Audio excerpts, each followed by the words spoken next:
ये दूसरा पहला वाला बिल्डिंग का है, ठीक है। इसका पाइपिंग मैंने यहाँ पे किया हुआ है, ठीक है। देख रहे हो, वहाँ से बैन मार के फिर वहाँ लेकर जाएगा, वहाँ बैन मार के इधर लेकर, इधर से बैन मार के सीधा इधर किया।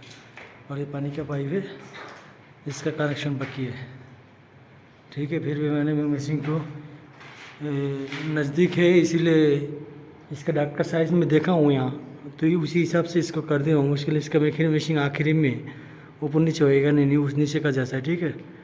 तो उसी हिसाब से मैं इसको कर दिया, जो ये लोग पाथा काटा है ना, पाथा का हिसाब से कर दिया हूँ पानी का पाइप, मुश्किल नहीं है। और इन लोगों का ये डॉक्टरिंग का काम बाकी है, यहाँ कनेक्शन बाकी है।